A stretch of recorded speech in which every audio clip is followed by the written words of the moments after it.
രംഗത്തെ വാർത്തകളിലേക്ക് ഇടയാണ് ഈ തൊണ്ടിമുതൽ കേസിലെ നിർണായകമായിട്ട് സുപ്രീം കോടതി കഴിഞ്ഞ കുറെ വർഷങ്ങളായി ചർച്ച ചെയ്തുകൊണ്ടിരുന്ന ഒരു കേസാണ് ആന്റണി രാജു ഉൾപ്പെട്ട പ്രതിയായ തൊണ്ടിമുതൽ കേസ്. അതിൽ ആന്റണി രാജുവിന് സുപ്രീം കോടതിയിൽ നിന്ന് വലിയ തിരിച്ചടിയാണ് ഇപ്പോൾ ഉണ്ടായിരിക്കുന്നത്. തൊണ്ടിമുതൽ കേസിൽ വിചാരണ നേരിടണം എന്നുള്ള കാര്യമാണ്. അതായത് 30 വർഷങ്ങൾക്ക് മുമ്പല്ലേ ശരിക്കും ഈ സംഭവങ്ങൾക്ക് തുടക്കം 1990-ലായിരുന്നു. അന്ന് ഒരു പ്രതി ഓസ്ട്രേലിയക്കാരനായ സാൽവദോർ അയാൾ പിടിയിലാവുകയായിരുന്നു ഹാഷിഷുമായിട്ട്. അങ്ങനെ പിടിയിലായ ആ കേസിലാണ് പിന്നീട് അത് ഡെവലപ്പ് ചെയ്ത് വന്ന് ആന്റണി രാജു ഈ കേസിൽ പ്രതിയായത്. അതായത് ഈ പ്രതിയുടെ 10 വർഷം തടവിന് ശിക്ഷിച്ചിരുന്നു ഈ ഓസ്ട്രേലിയക്കാരനെ. പക്ഷെ പിന്നീട് ഹൈക്കോടതിയിൽ അപ്പീൽ വന്നപ്പോൾ ഹൈക്കോടതി ഈ ഓസ്ട്രേലിയക്കാരനെ വെറുതെ വിടുകയായിരുന്നു. അതിന് കാരണമായിട്ട് അന്ന് ഹൈക്കോടതി പറഞ്ഞത് തൊണ്ടിമുതൽ ഇയാളുടേതല്ല എന്നായിരുന്നു. തൊണ്ടിമുതൽ എന്ന് പറയുന്ന അടിവസ്ത്രമായിരുന്നു. അടിവസ്ത്രത്തിൽ ഹാഷിഷ് ഒളിപ്പിച്ചു എന്നുള്ളതായിരുന്നു കേസ്. പക്ഷേ ഈ അടിവസ്ത്രം ഈ പ്രതിക്ക് ചേരുന്നതായിരുന്നില്ല കോടതിയിൽ ഹാജരാക്കിയപ്പോൾ. ഈ തൊണ്ടിമുതൽ ആന്റണി രാജു ഇല്ലേ, അന്ന് ജൂനിയർ വക്കീലായിരുന്നു, കൃത്രിമമായി ഉണ്ടാക്കി എന്നുള്ളതായിരുന്നു. മറ്റൊരു അടിവസ്ത്രം ഹാജരാക്കി എന്നുള്ളതായിരുന്നു കേസ്. അത് പിന്നീട് വിജിലൻസ് അന്വേഷിച്ച കേസാണ്. ഈ കേസിൽ ആന്റണി രാജുവിനെ രക്ഷിക്കുവാനുമായിട്ട് സർക്കാർ ശ്രമം നടത്തി എന്നുള്ള ആരോപണം ഉണ്ടായിരുന്നു. നെടുമങ്ങാട് കോടതിയിലേക്ക് ഈ കേസ് മാറ്റിയിരുന്നു. അവിടെ കുറെ നാൾ ഈ കേസ് കിടന്നു. ഒടുവിൽ ഈ കേസിൽ പുനരന്വേഷണം വേണമെന്ന് ഹൈക്കോടതി ഉത്തരവിട്ടതാണ്. ഹൈക്കോടതി ഉത്തരവിട്ടെങ്കിലും ആന്റണി രാജു സുപ്രീം കോടതിയെ സമീപിക്കുകയും താൻ കുറ്റക്കാരനല്ല എന്ന് വാദിക്കുകയും ചെയ്തു. പക്ഷേ ഈ കേസിൽ വിചാരണ നേരിട്ടേ പറ്റൂ എന്ന് സുപ്രീം കോടതി ഉത്തരവിട്ടതോടെ മുൻ മന്ത്രിയും ഇപ്പോഴത്തെ MLA-യുമായ ആന്റണി രാജുവിന്, ജനാധിപത്യ കേരള കോൺഗ്രസ് നേതാവായ ആന്റണി രാജുവിന് വലിയ തിരിച്ചടി ഉണ്ടായിരിക്കുകയാണ്. കാർത്തിക് ചേരുകയാണ് കൂടുതൽ വിവരങ്ങളുമായി ന്യൂസ് ഡെസ്കിൽ നിന്ന്. കാർത്തിക്, സുപ്രീം കോടതി വിധി എന്ത് തന്നെയായാലും അത് ആന്റണി രാജുവിന് തിരിച്ചടിയാണ്. ഇതിൽ കൂടുതൽ വിവരങ്ങൾ വന്നിട്ടില്ലല്ലോ. പക്ഷേ വാദത്തിനിടയിൽ തന്നെ സുപ്രീം കോടതിയുടെ ആ നിലപാട് വ്യക്തമായിരുന്നു. CBI അന്വേഷണത്തിന് പോലും ഉത്തരവിടാൻ പറ്റിയ കാര്യങ്ങൾ ഈ കേസിലുണ്ട് എന്നുള്ള വാദം നടന്ന സമയത്ത് കോടതി പറഞ്ഞതാണ്. ഇപ്പോൾ എന്തായിരിക്കാം ഈ കേസിൽ വിചാരണ നേരിടണം എന്നുള്ള രീതിയിലേക്ക് സുപ്രീം കോടതി വരാൻ കാരണമായിരിക്കുന്നത്? മഞ്ജുഷ പറഞ്ഞതുപോലെ തന്നെ തൊണ്ടിമുതൽ തിരിമറി കേസിൽ ശക്തമായ തിരിച്ചടിയാണ് ആന്റണി രാജുവിന് ഉണ്ടായിരിക്കുന്നത്. പ്രധാനമായും കോടതി ഇക്കാര്യത്തിൽ വ്യക്തമാക്കിയത് ആന്റണി രാജു വിചാരണ നേരിട്ടേ മതിയാകൂ എന്നാണ്. 1 വർഷത്തിനുള്ളിൽ ഈ വിചാരണ നടപടികൾ പൂർത്തിയാക്കണം എന്നൊരു നിർദ്ദേശം കൂടി സുപ്രീം കോടതി മുന്നോട്ട് വച്ചിട്ടുണ്ട് എന്നതാണ് ഏറെ നിർണായകം. ഡിസംബറിൽ ആന്റണി രാജു നേരിട്ട് ഹാജരാകണം എന്നുകൂടി സുപ്രീം കോടതി ഈ വിധിയിൽ പറഞ്ഞിട്ടുണ്ട്. 21 മാസത്തോളമാണ് ഈ കേസിന്റെ വാദം സുപ്രീം കോടതി കേട്ടത്. കേസിന്റെ വാദം പല ഘട്ടങ്ങളിൽ കേൾക്കുമ്പോൾ തന്നെ ആദ്യം സംസ്ഥാന സർക്കാരിനും പിന്നീട് ആന്റണി രാജുവിനുമൊക്കെ രൂക്ഷമായ വിമർശനങ്ങൾ സുപ്രീം കോടതിയുടെ ഭാഗത്ത് നിന്ന് ഉണ്ടായി.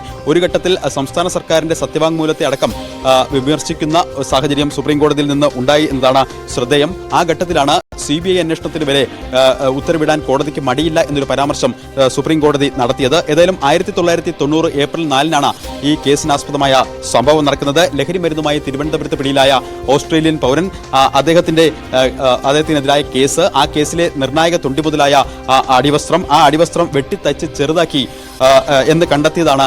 അതിനെ തുടർന്നാണ് ആന്റണി രാജുവിനെ പ്രതിയാക്കുന്നത്.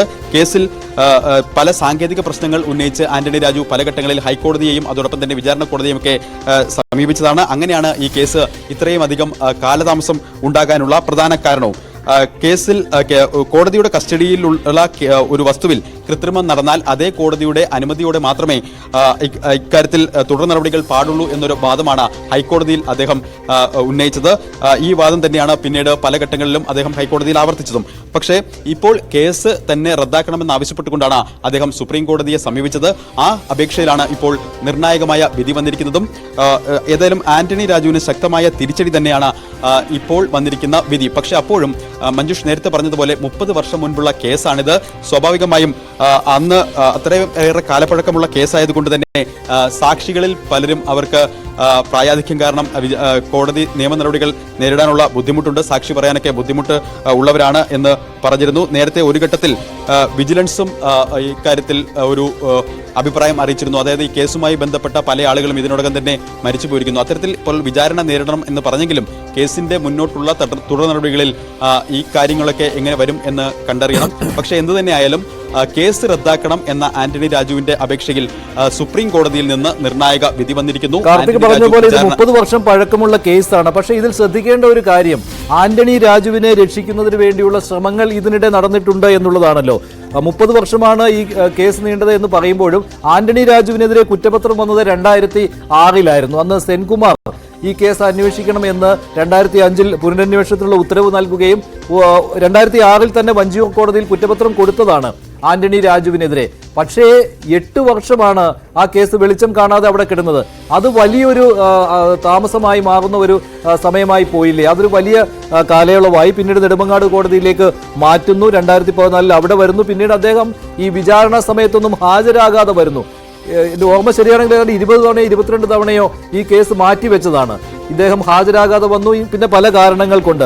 അപ്പോൾ ആ കാലയളവിലുണ്ടായ ആ താമസം അത് വലിയ രീതിയിൽ ഈ കേസിനെ ബാധിച്ചിട്ടുണ്ടല്ലോ. പക്ഷേ സുപ്രീം കോടതി ഇത് വളരെ പ്രധാനമായ ഒരു കേസാണ് എന്നുള്ള നിരീക്ഷണത്തിലേക്ക് വരികയാണല്ലോ ഉണ്ടായത്. കാരണം കോടതിയിൽ തന്നെ ഇരിക്കുന്ന ഒരു തൊണ്ടി മുതലിൽ കൃത്രിമത്വം നടത്തി അത് മോഷ്ടിച്ചു എന്ന രീതിയിലാണല്ലോ കാര്യങ്ങൾ വന്നിരുന്നത്. അപ്പോൾ സുപ്രീം കോടതിയുടെ ഇടപെടൽ അത് വളരെ പ്രധാനപ്പെട്ടതാണല്ലോ. ഒരു വക്കീൽ ഇക്കാര്യത്തിൽ ഈ രീതിയിലൊരു ഇടപെടൽ നടത്തിയതിനെ മഞ്ജുഷ, സ്വാഭാവികമായും അതുകൊണ്ട് തന്നെ ഈ കേസിലൊരു പുനരന്വേഷണം എത്ര നിർണായകമാണ്. പുനരന്വേഷണം എത്രത്തോളം മുന്നോട്ട് പോകുമ്പോൾ സ്വാഭാവികമായും സാക്ഷികൾ അടക്കമുള്ളവരുടെ കാര്യം നമ്മൾ നേരത്തെ പറഞ്ഞതുപോലെ പല സാക്ഷികൾക്കും പ്രായം ചെന്നവരാണ്. അവരെങ്ങനെ നിയമ നടപടി നേരിടുമെന്നതുണ്ട്. മാത്രമല്ല കേസിലെ നിർണായകമായ പലരും ഇതിനോടകം തന്നെ മരിച്ചുപോയിട്ടുണ്ട്. അതുകൊണ്ട് തന്നെ പുനരന്വേഷണം എത്രത്തോളം കാര്യക്ഷമമാകും എന്ന് കണ്ടറിയണം. പക്ഷേ അപ്പോഴും ആന്റണി രാജു സുപ്രീം കോടതിയെ സമീപിച്ചത് ഈ കേസ് റദ്ദാക്കണമെന്ന് ആവശ്യപ്പെട്ടാണ്. ആ ആവശ്യത്തിനാണ് ഇപ്പോൾ ശക്തമായ തിരിച്ചടി ഉണ്ടായിരിക്കുന്നത്. നേരത്തെ മഞ്ജുഷ പറഞ്ഞ പോലെ 2006 പോലീസ് ഈ കേസിൽ കുറ്റപത്രം സമർപ്പിക്കുന്നത്. തുടർന്ന് 2 കോടതികളിൽ മാത്രമായി ഇടപെടുകയാണ്. കാർത്തിക്, ഇപ്പോൾ അഡ്വക്കേറ്റ് ജയശങ്കർ ടെലിഫോൺ ലൈനിൽ ചേരുകയാണ്. ശ്രീ ജയശങ്കർ, ഒരുപാട് ചർച്ച ചെയ്ത കേസാണ്. ഹൈക്കോടതി തന്നെ